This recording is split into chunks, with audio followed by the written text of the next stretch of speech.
guys, ran out of disk space. Ran out of disk space with the my video recording. So I'm trying to tie this up, and as you can see, that this is looking pretty good. So the easiest way you can see here, like, you know, learning the geometry. I'm learning the geometry since I didn't model this one, and so I had to go through a process of learning the geometry. And so I think I forgot what they call this, the iliac crest, or I'm not sure, but the crest of the hip. And you can see that if you look at this side here, the right side here, and the left side here of our model, you can see that this side here is much better than it. And so so this is directly after the last video. I haven't made any other further changes, but you can notice a certain elasticity between these three areas. Like if this stayed right in between the two. And so we're just finding that happens like right, let me see, bring it in a little bit more so you can see like the elasticity of that joint. And you can see how it's bending. So you can control that with the weight map painting. And that's essentially what I did. And I can decide, well, maybe I don't want it to come in more, so I can paint it. So each stage, so there's a great technique. Each stage that I get to, I can say, well, I want that to come out more. I don't want that to go in more, so much. Oh, I don't want that to go in so much when I paint when it bends. So you're literally painting the position with that. So if I go back here and say view, then I can go and I'm on the left leg, and we can just see what influences it. Like let's say right here, we'll start in the center, and we can say, well, more, that might be okay. You know, maybe you might want it to go, but we essentially want it to go out more. And even though that's okay, as you can see, there's not really it's like, where do I bend that? Where do I bend that? Where do I let the geometry bend here? Like, where do I let it bend? Is basically, or the only thing else that you could possibly do. Now there is another section of weight map painting and boning that I haven't used and never used because I'm just old school with this. But there is where you can affect, let's say, magnetism. So maybe there you can put a bone in here and set a magnet to the bone, or bind it and then set it as a magnet. So under each bone, under bone strength, bone special, there is enable as a magnet. So there's possibility that you can do that, but for the most part, that this works, and this works fine. And so you can control that, and that would be the same case over here. So again, you can see, well, it doesn't, they made a crest there for there, or they may just terminated the geometry, but it doesn't go anything, it doesn't do anything when it comes to right here. So there's no vertex or points to paint there. So there's not really much that I can do in this section. It's either going to be there or there or there. Maybe I can bring that back up a little bit. Let's say if I say pelvis here and say, well, that takes it away. So at this point, it doesn't matter which which direction. It's like, well, will that add to it? Will that bring it more in the direction? Yes, that's more in the direction I want to go. or will it take it away? So this is just more in the direction I want to go. So you know, it's just, I don't know if it's taking it back more. Did it take it back more? I'll take it. I'll paint it. I'll paint it from the side so I can see what it's doing. So it's just raising it. So, you know, but that should be pretty decent. That might be raising it too much. Or maybe not. I don't know. So, but in that area, I basically wanted to keep a form. And so, like, let's say here, so I can round out that contour of this here. And what does it do here? It brings that down a little bit more. Probably too much.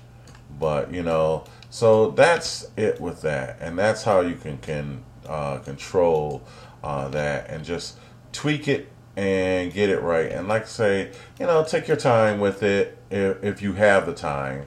But you definitely have a good deal of control with that. So let's just check the other side here. And I'm trying to do this quickly here, right leg. And we need to be able to see it.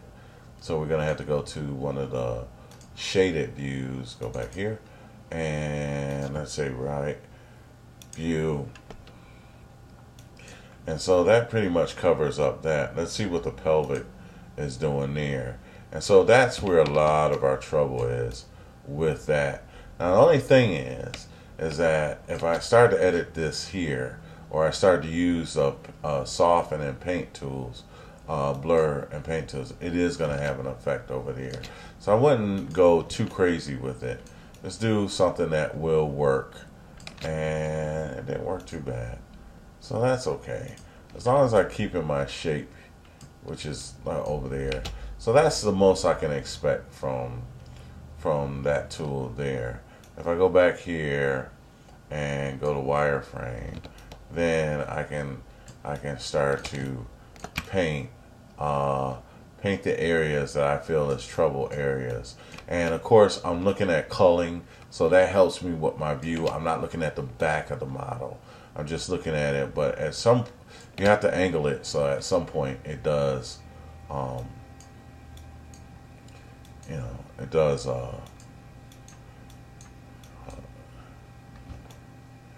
does you're able to see the part that you want to see.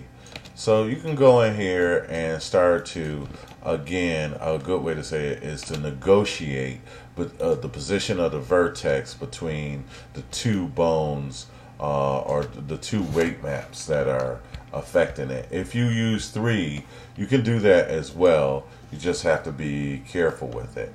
And then again, also as a fine point, just to keep things kind of clear, one of the things I did not do that is the right side of that bone. So, you know, if you wanted to make it red, you know, to make it you know, so that you'll know which side it is, great. But because I'm just, you know, I think green is a little easier on the eyes. So so there you have it. So just go back and forth in between until you get that section, that area, or those points to make the form or shape that you need it, that you would like it to be. And the best thing to do is to do it within, you know, within a shaded view. And so I'll go ahead and clean this up, and while this video works. So that was the right side.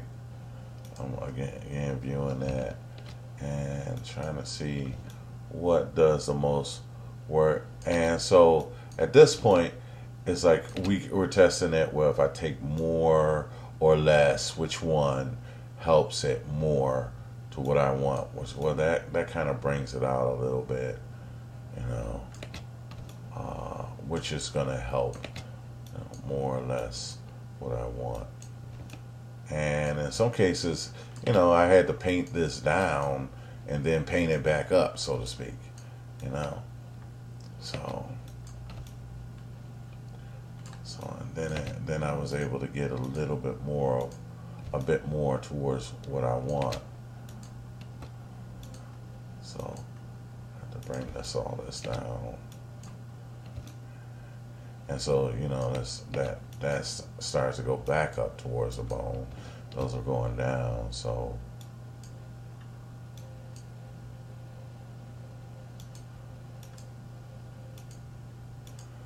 and then, you know, with it, I'm basically deciding, well, this is going to be the section. Bring this back. This is going to be the section that that it will bend or it will crease. You know? So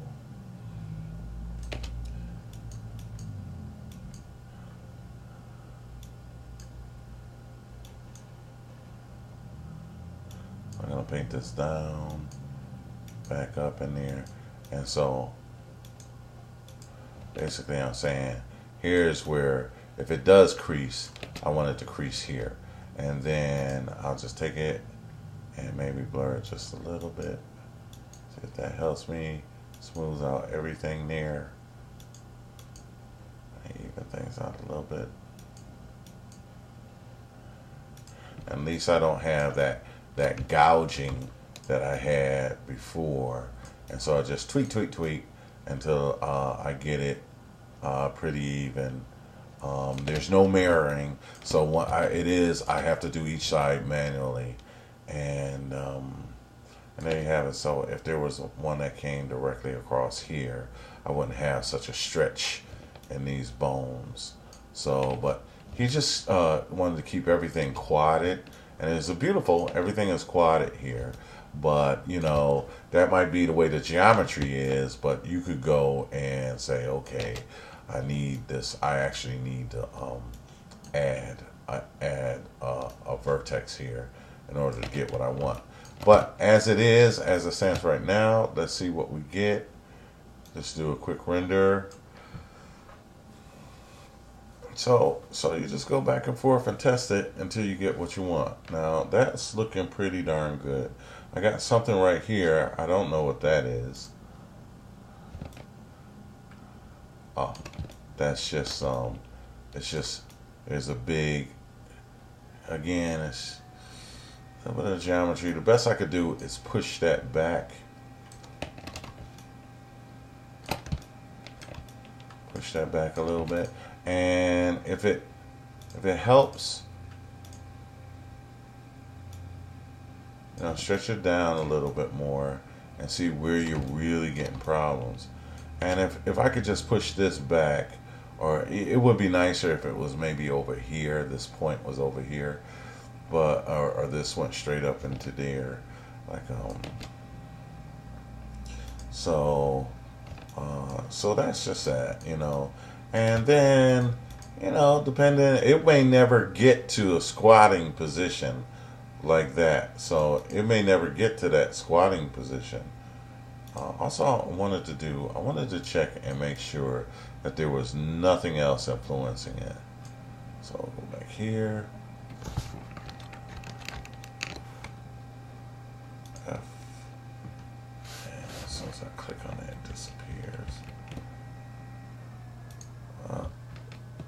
There's a way to do that. I think if you hold a shift. Oh, I'm gonna take it off screen to my other monitor.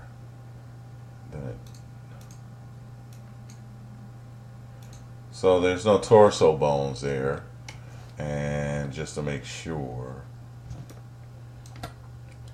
I would just, there's some up here, but there's none down there. So I know that that's not affecting that because I did clean that out. Nothing else strenuous. That's the pelvic, and this is the right leg. So we look pretty good. I say we're pretty good. This is just a matter of just tweaking.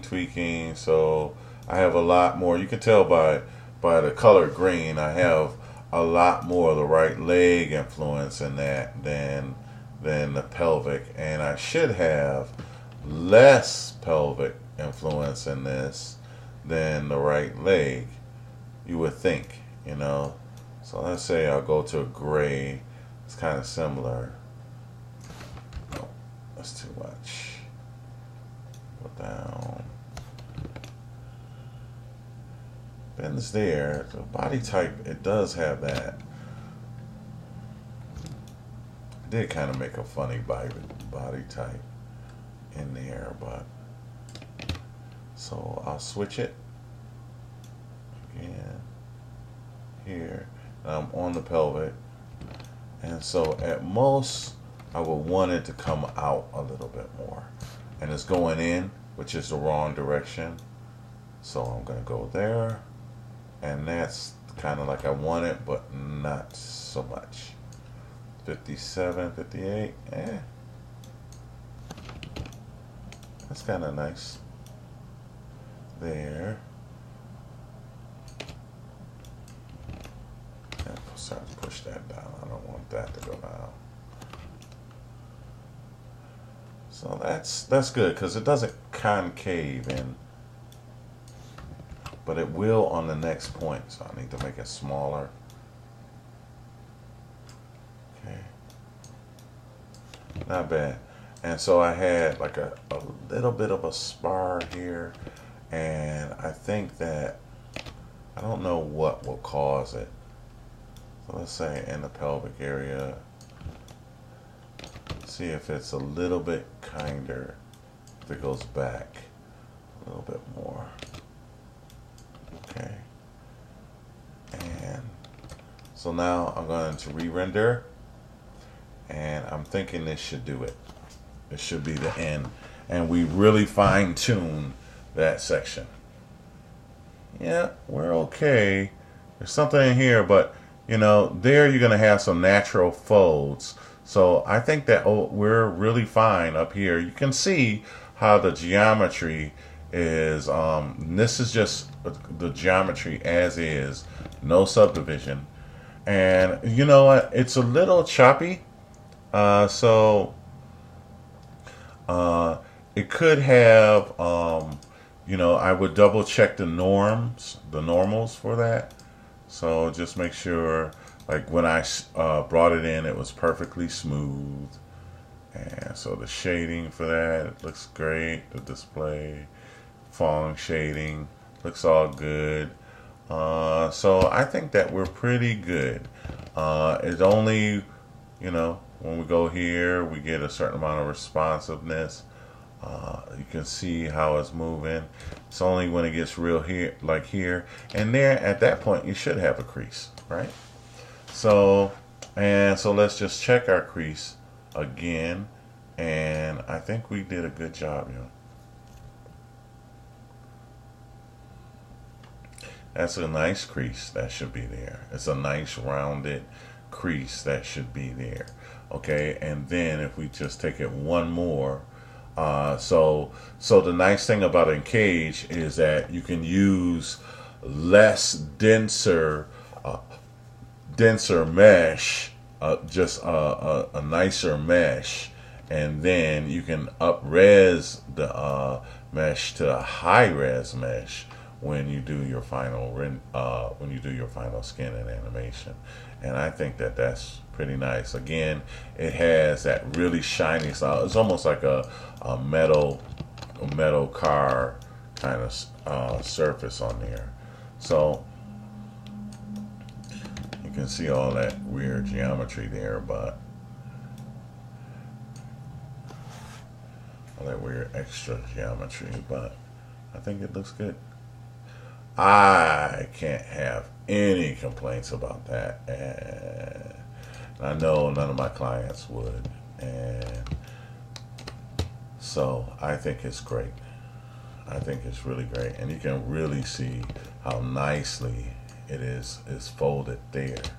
So, you know, just very nicely folded there. You know, I mean, that you can't beat that, I don't think. Look at that. That's really good. Let's do it again. So that's fine tuning. That's really a nice fine tuning of our joint. See, really nicely. Okay, so that's it, folks. That's how you do it. I would still like to show you how to add in a morph.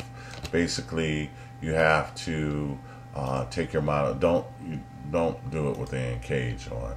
Gotta take the encage off, and have it like completely like this, and then have it completely in a neutral pose. Okay. Zero it out and have it in your neutral pose. Then export it like you normally do to OBJ or what have you. Go here, select your model, export it as a part fact, and then only change the area that you want. So you have a couple of export options, and I would say OBJ, and you probably need to bring it into transporter anyway, because electric image is kind of questionable in the exports when it comes to exporting anything. So it's basically an end of the line kind of thing, so it imports. Okay, so I would say that is it. That's a beautiful, fully rigged model. Thank you for joining me. I'm very happy to have it done and that it works, and that I can show that electric image does work, and that these items do work, and that is a great, quick, fast skinning, quick. So if I did this in a couple of hours or a couple of days, you know, it's definitely really good. Because it can take a while to do this. You know what I mean? You really should give yourself a week. I might tweak that a little bit, but nothing to worry about. You know, I wasn't even paying attention. So I have done higher res models. I've had to work with higher res or just skin a bone. I did an animation where I had to show the bones and the body was a wireframe. And in that case, there's no render at all on that. And so it didn't matter. It didn't matter. I just, you know, it didn't matter. The skin didn't matter. It just needed to move with it. And then they could composite over the bones over it. So it was beautiful. So enjoy your rigging. I'm excited about this. I'm glad that electric image is back, and that this part is functioning, and that I can do more of this work. Thank you for supporting this DVD. Thank you for pre-orders and all that good stuff. And I'm going to try to do more. Okay? All right. Have a great day. Bye.